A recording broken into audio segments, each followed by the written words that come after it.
ഇന്ന് നടന്ന അവിശ്വാസ പ്രമേയ ചർച്ചയിൽ പങ്കെടുത്തതിന്റെ അടയാളങ്ങളാണ് ഈ കാണുന്നതൊക്കെ. വളരെ മോശമായ രീതിയിൽ ചാണകവും മലമൂത്ര വിസർജ്യവും ഒക്കെ കൊണ്ടിട്ടാണ് ഒരു പറ്റം CPM മെമ്പർമാർ ഭരണസമിതി യോഗത്തിലേക്ക് കടന്നു വന്നത്. അവര് കടന്നു വരുന്നതോടെ കുപ്പി കൊണ്ടെറിഞ്ഞു. അതുപോലെ ഈ മലമൂത്ര വിസർജനം ചാണകം അടക്കമുള്ള സാധനങ്ങൾ കൊണ്ടെറിഞ്ഞു. അത് ഞങ്ങളുടെ സഹമെമ്പർ ലിബിനെ അവരടിച്ചു. ലിബിന്റെ മുഖത്തൊക്കെ അടിച്ചിട്ടുണ്ട്. അത് കണ്ടാൽ അറിയാം. അപ്പൊ ഈ രീതിയിലുള്ളൊരു വളരെ മോശമായൊരു നടപടിയാണ് അവരുടെ ഭാഗത്തുനിന്നുണ്ടായത്. പിന്നെ പ്രത്യേകിച്ച് ഇതിന്റെ ഭരണാധികാരിയായ വീഡിയോ യാതൊരു മര്യാദയില്ലാത്ത രീതിയിലാണ് ആ ഒരു യോഗത്തിൽ ഞങ്ങളോട് സമീപിച്ചത്. അത് വളരെ ഒരു മോശമായ കാര്യം. അതുപോലെ തന്നെ പോലീസ്, ഞങ്ങൾക്ക് പ്രൊട്ടക്ഷൻ തരാനുണ്ടായിരുന്ന പോലീസും വളരെ മോശമായിട്ടാണ്. ഞങ്ങൾ പലതവണ ആവർത്തിച്ച് പറഞ്ഞിട്ടും അവരൊരു പ്രൊട്ടക്ഷൻ പോലും തരാൻ ഞങ്ങൾക്ക് തയ്യാറായിട്ടില്ല. വളരെ മോശമായ രീതിയിൽ വ്യക്തിഹത്യ മാത്രമാണ് അവിടെ ആ അവിശ്വാസ പ്രമേയ ചർച്ചയിൽ നടന്നത്. അല്ലാതെ അവിടുത്തെ ഒരു ഭരണത്തിന്റെ പരാജയം അവരെ മറച്ചു വെക്കാനായിട്ട് നിലവിലുള്ള അവിശ്വാസ പ്രമേയത്തിൽ പങ്കെടുത്തുകൊണ്ടിരുന്ന ഞങ്ങളുടെ കൂട്ടത്തിൽ പങ്കെടുത്ത മെമ്പറെ വളരെ മോശമായ രീതിയിൽ വ്യക്തിഹത്യ നടത്തുകയാണ് ഉണ്ടായത്. കുപ്പിയിലാക്കി കവറിലും കുപ്പിയിലും ആക്കിയിട്ടാണ് വന്നത്. അത് ചാണകം കയ്യിലെടുത്തിട്ടും അവരെറിഞ്ഞിട്ടുണ്ട്, കയ്യിലെടുത്തെറിഞ്ഞിട്ടുണ്ട്.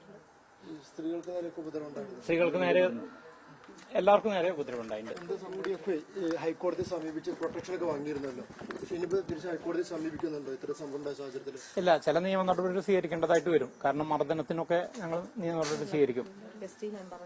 ST മെമ്പറെ ജാതിപ്പേര് വിളിച്ച് അധിക്ഷേപിച്ചിട്ടുണ്ട്. അതുപോലെ തന്നെ കുപ്പി കൊണ്ട് എറിഞ്ഞിട്ടാണ് ഞങ്ങൾ വനിതാ മെമ്പർമാരെ കുപ്പി കൊണ്ട് എറിഞ്ഞിട്ടുണ്ട്. അവിടെ നിന്ന സമയത്ത് തന്നെ നമ്മൾ അവരോട് പറഞ്ഞിരുന്നു, ഇതേപോലെ മോശമായിട്ട് നമ്മളോട് പെരുമാറാൻ സാധ്യതയുണ്ട്, നമ്മൾ ആക്രമിക്കാൻ സാധ്യതയുണ്ട്, ഞങ്ങൾക്ക് ഹൈക്കോടതിന്റെ പ്രൊട്ടക്ഷൻ ഉള്ളതാണ് എന്നൊക്കെ പല പ്രാവശ്യം പോലീസുകാരോട് പറഞ്ഞിട്ടും അവർ വളരെ ലാഘവത്തോടെയാണ് ഞങ്ങളെ അവർ മർദ്ദിക്കുന്നത് നോക്കുന്നത്. ഒരു 3-4 മെമ്പർമാർ ഞങ്ങളെ എല്ലാവരെയും വട്ടം ചേർന്ന് മർദ്ദിച്ചു. ഞങ്ങളുടെ കൂടെ വന്ന മെമ്പറെ സംരക്ഷിക്കുന്നതിന്റെ ഭാഗമായിട്ട് ഞങ്ങൾ അവരെ പ്രൊട്ടക്ട് ചെയ്ത് നിന്ന സമയത്ത് ഞങ്ങളെ ടാർഗറ്റ് ചെയ്ത് 2-3 മെമ്പർമാരെ ടാർഗറ്റ് ചെയ്ത് അവരെ ആക്രമിക്കരുത്. പോലീസുകാർ വളരെ ലാഘവത്തോടെയാണ് കൈകാര്യം ചെയ്തത്. അത് കണ്ടുകൊണ്ട് BDO ഒന്നും ചെയ്യാതെ, ഒരു ഇടപെടലും അവിടെ നടത്താതെ ചിരിച്ചുകൊണ്ട് ഒരു തമാശ കാണുന്ന രീതിയിൽ അയാൾ അത് കൈകാര്യം ചെയ്തു. അയാൾക്കെതിരെയും കർശനമായ നടപടി ഉണ്ടാവണം. ഈ കണ്ടുവന്ന പോലീസുകാർക്കെതിരെയും കർശനമായ നടപടി ഉണ്ടാവണം. അതുപോലെ തന്നെ ഇതിനെതിരെ ഞങ്ങൾ ഹൈക്കോടതിയിൽ സമീപിക്കും. ഞങ്ങളുടെ നേതാക്കന്മാർ പറഞ്ഞിട്ട് ഈ മെമ്പർമാർക്കെതിരെയും അതുപോലെ തന്നെ ഞങ്ങളുടെ പ്രൊട്ടക്ഷൻ ഏൽപ്പിച്ച പോലീസുകാർ കണ്ടുവന്ന പോലീസുകാരുടെ അവരുടെ അനാസ്ഥക്കെതിരെ ഹൈക്കോടതിയെ സമീപിക്കുമെന്ന് നേതാക്കന്മാർ അറിയിച്ചിട്ടുണ്ട്.